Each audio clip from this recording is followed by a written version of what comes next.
And also, Tim, just going back to Crawford Spence, Errol Spence was very game, was ready to keep coming until, Harvey Dock did stop that fight. Was it at all, tough to watch on the end of Errol Spence? I know Crawford's your guy and you picked him for years, but was that at all, tough to watch on the end of Errol Spence? And best advice for Errol Spence Jr. going forward?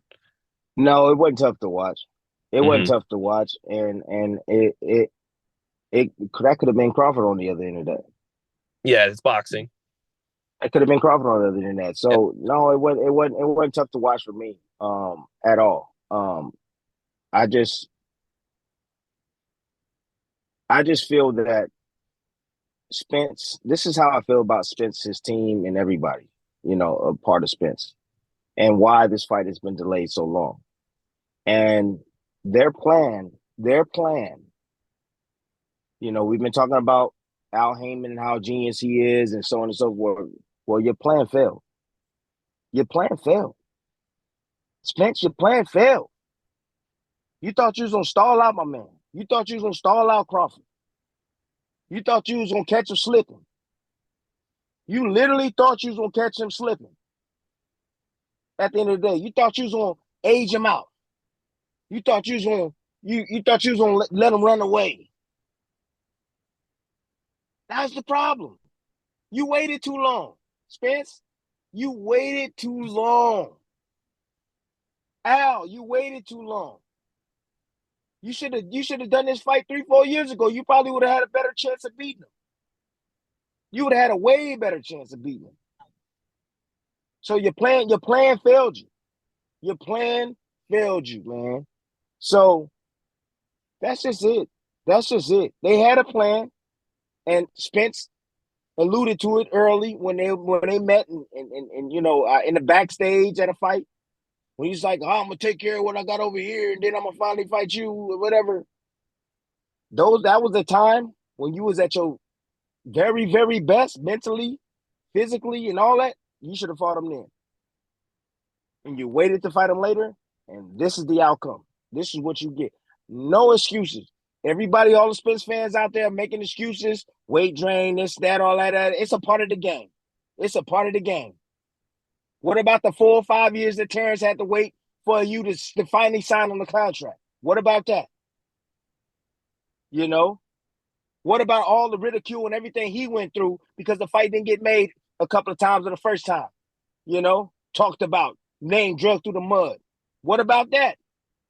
So, no excuses. You got Spence being a man, standing on his own 2 feet, not making no excuses for this. No excuses. Your fans out there, the Errol Spence fans, and whatever they call themselves. I forget. It's like Earl. I mean, I've been seeing a whole lot of names. It's been funny, but anyways, y'all cannot make excuses for your man, bro. Stop making excuses for him, bro. It was fair game. Both these guys signed on the dotted line, and the best man won. And I'm gonna tell you this: even if the fight happened 5 years ago, outcome was going to be the same. The outcome was going to be the same.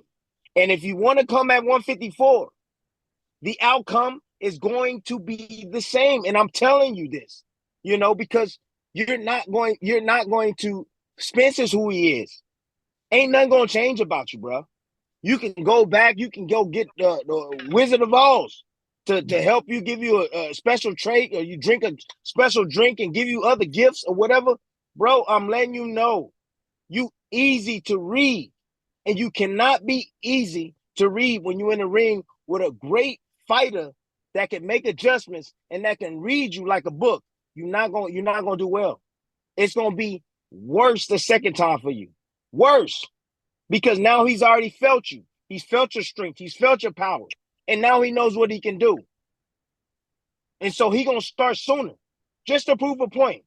And trust me, he's going to do the same thing, exact thing he did, and it's going to be successful the second time around. Even more. So, Spence, good luck moving forward, B. You made a lot of money in your career. I know you don't want to go out like this, bro. I get it. You don't want to go out like this. I understand, man, but you need to evaluate your health. You need to evaluate you getting back in the ring and the risks that come along with that, especially with a fighter of Crawford's nature. Maybe you need to have a couple of fights, man. Have a couple of fights. Bro, you didn't have a fight for a whole year and you get in the ring with Crawford? Come on, man. Come on. You're killing me. You're killing me, guys. Come on, Al. You better than this, man. A whole year off. Crawford fought in December. You know he was coming in sharp. You ain't fought since August. That's been a long time. And he got in the ring. So look, if I was Spence, this is what I would do. I would take some time off. I would take some time off and I would reevaluate if I want to continue to do this.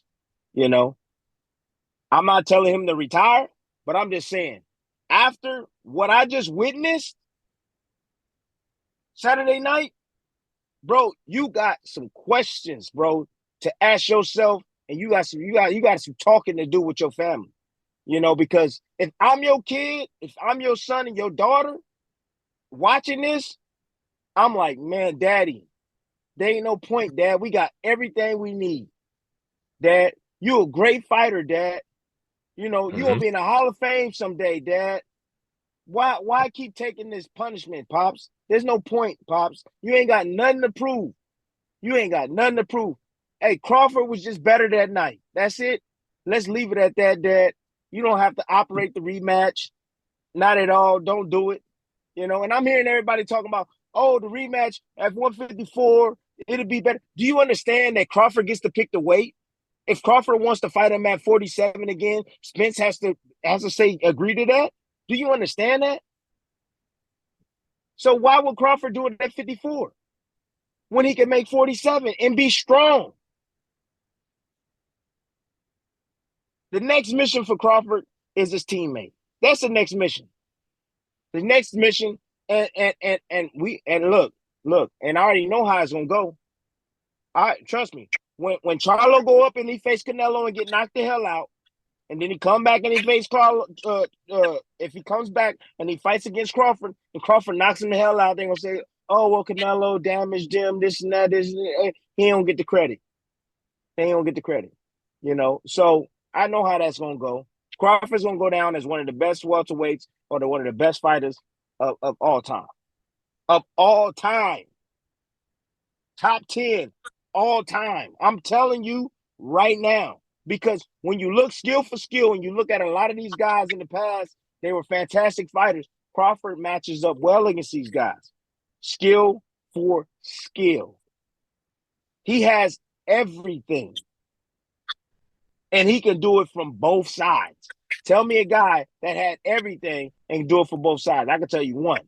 Marvin Hagler. One. And maybe even Sugar Ray Robinson.